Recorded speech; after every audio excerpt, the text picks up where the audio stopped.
Sean Cook is CEO of ShopVisible. Hi, Sean. Hi, it's nice to see you. We're here at Internet Retailer. Tell us what ShopVisible is all about. Well, ShopVisible, we're an e-commerce solution provider, and what that means is that we have not only a technology platform, we're a SaaS-based technology that powers people's e-commerce businesses, but it also has a lot of different elements to it that integrate with channels such as eBay and other marketplaces online. We have a social commerce platform as well as mobile. And what size retailer makes a good fit for ShopVisible? Well, we have clients, it really is all over the board, because we have clients that do just a couple $100,000 a year online up to ones that are doing north of $100 million a year online.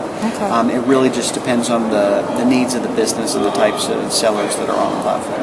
So who are you competing with? Are you competing with Magento, or are you competing with Demandware? More on the side of Demandware, I would say.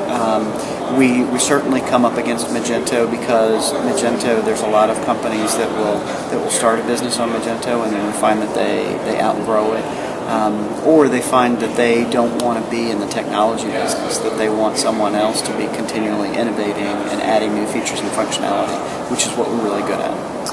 You published a white paper about misconceptions around social commerce, so I was really intrigued with that. Tell us about the study, and what was there anything that surprised you?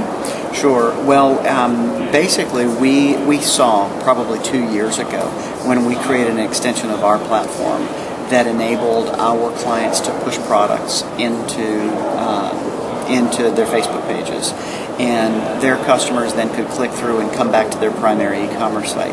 Even with that simple functionality, we saw upwards of 20% lift in conversion for those fans that originated via Facebook and then came back out.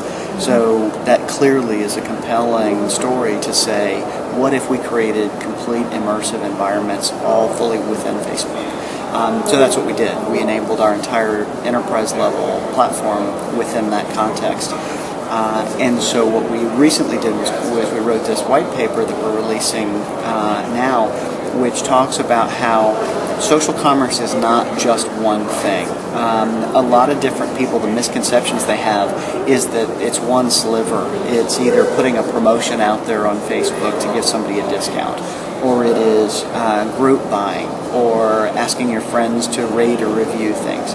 And it's our contention, and it's what we found as we had these discussions with our clients, that it's all of those things. It's a complete aggregation of creating experiences for consumers that are relevant for why they're in a social network to begin with. They're sharing with friends, they're talking about products they love, they're talking about experiences that they've had, they might be sharing deals, or they want some sort of exclusive access. And so it's really just a combination of all of these things. Well, I remember back in the, late 90s, early 2000s, people talked about content and community and commerce, the three C's, and we don't seem to have evolved all that far from that. And we talk about social, but I mean, is there something different besides just the technology? I mean, I think about eBay and people kind of gathering together on forums to talk about collectibles and their passion. So is there something different going on?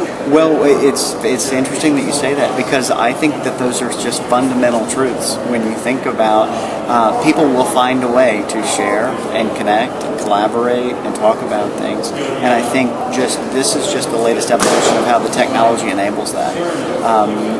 This, with people congregating and colonizing on Facebook, they can collect based on just about any kind of affinity that they might have. It could be around where I'm from, where I went to school. It could be that I'm a recent parent. It doesn't matter what that is, but people are going to find ways to aggregate and start to share. And I believe that manufacturers and brands and retailers are now realizing, wow, if I can create something that's very contextually relevant and give something that's meaningful and valuable to the customer, then they're going to reward me. And that reward could be in loyalty, or telling their friends, or buying products. So for retailers, they're really eager to get sales. They're eager to get traffic. They're eager to get conversions. So what advice do you have for them based on the study about social commerce? What do they need to know?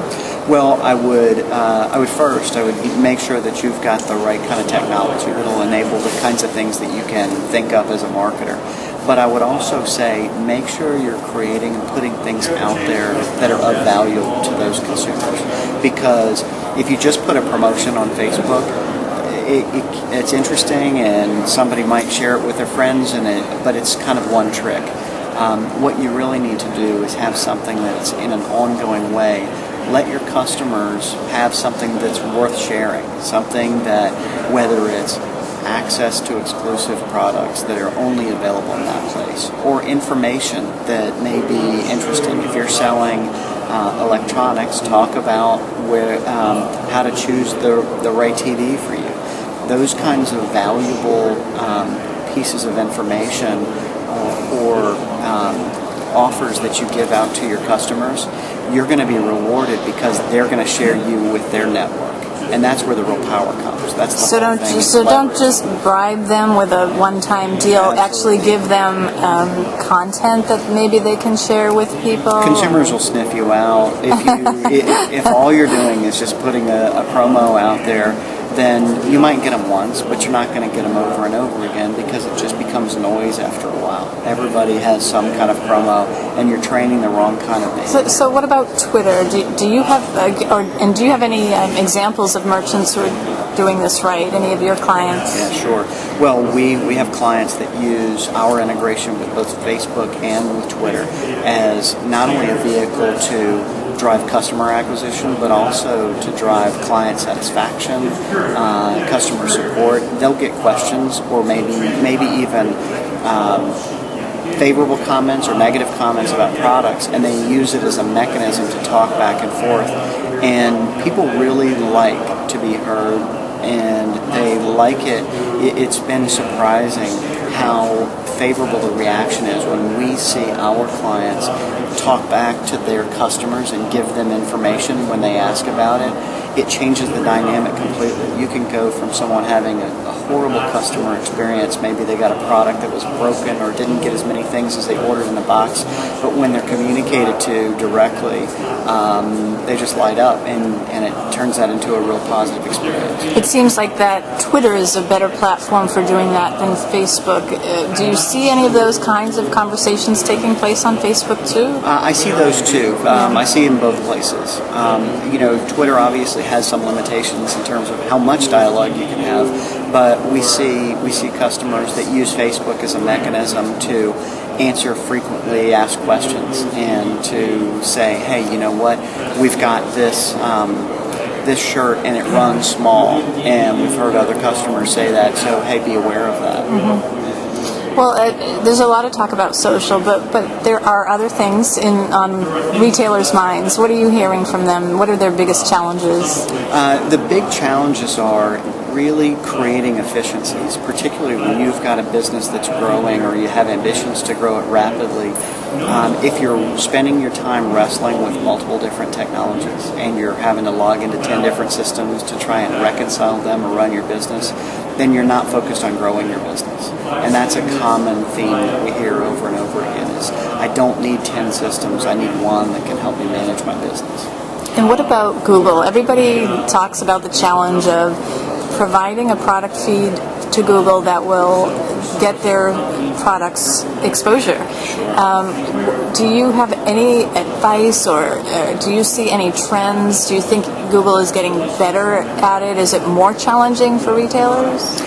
It's just a constant. It's one of those things that needs continual care and feeding. And again, I would say that as a merchant, if you can spend your time focusing on your product and your content and the things that you know best, and feed it into a machine or into a system that presents it in such a way that Google finds it attractive, then that's going to be the best way to leverage your efforts. If you are constantly having to tinker with technology in order to make it noticeable by Google, then you're spending money that you probably shouldn't be spending. We have seen many clients that have come to us that they were throwing so much of their profits into paid advertising that just as soon as you turn it off, the spigot stops. But doing things that drive natural and organic search is really going to pay dividends in the long term. Because product, would you say product reviews, or what kind of content can you do as a retailer? Product reviews, and it's amazing how much you can get your customers to help you create that content. If you ask. Yeah, so just ask your customers if they provide product reviews and discussions about their experiences. That's all just fantastic search engine food that the search engines like. Well, Sean, that was really interesting. Thank you so much for sharing that information. Yeah, thank you. That was Sean Cook, CEO of ShopVisible. I'm Ina Steiner.